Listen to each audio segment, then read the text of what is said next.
হরে কৃষ্ণা, রাধে রাধে।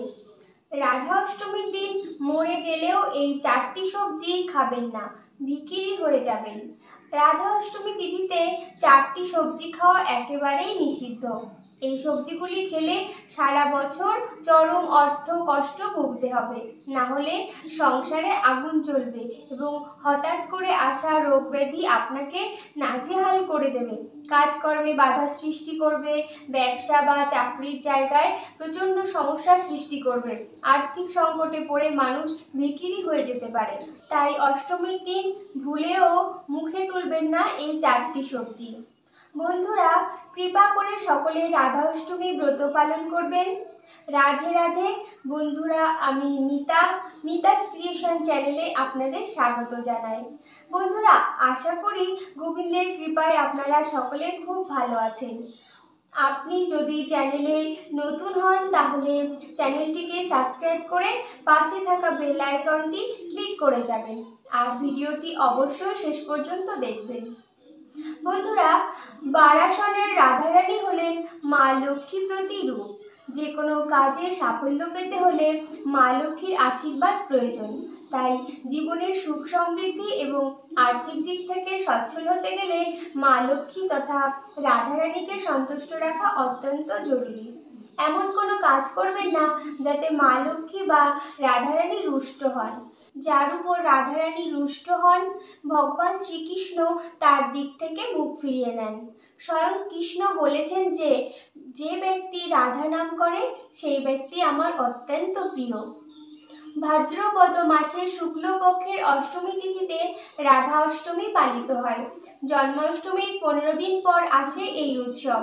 কথিত আছে, রাধা অষ্টমীর পুজো না করলে জন্মাষ্টমীতে কৃষ্ণের পুজো ও ব্রত করলে কোনো ফল হয় না। রাধারানী ছিলেন শ্রীকৃষ্ণের প্রিয়তমা, তাকে দেবী লক্ষ্মীর রূপ মনে করা হয়।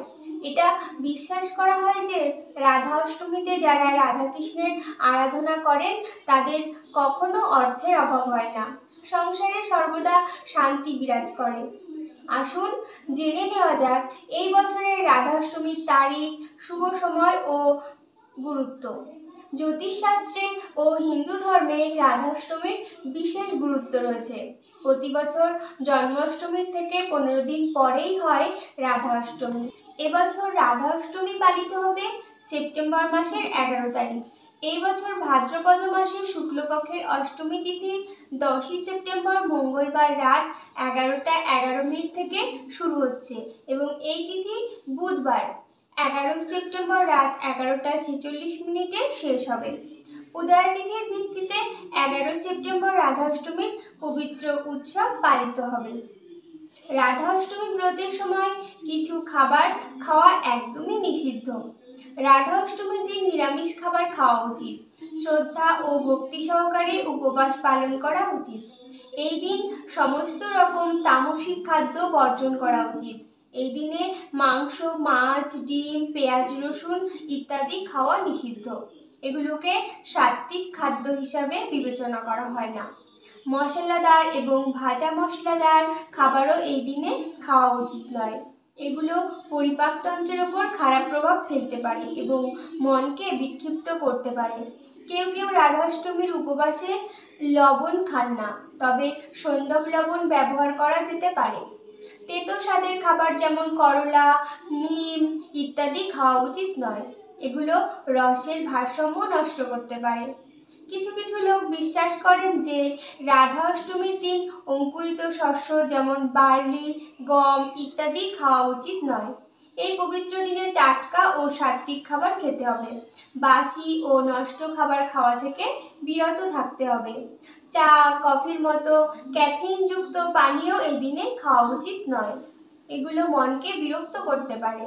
চতুর্থত, এই নিষিদ্ধ সবজিটি হলো লাউ। রাধা অষ্টমীর দিন লাউ খাবেন না। এদিন যদি লাউ খান তাহলে সারা বছর নানান রোগে ভুগতে হবে। পুরনো রোগ ছেড়ে যাবে না, শরীর দুর্বল হয়ে পড়বে। রোগের পেছনে খরচ করতে করতে আপনিও সর্বশান্ত হয়ে যাবেন।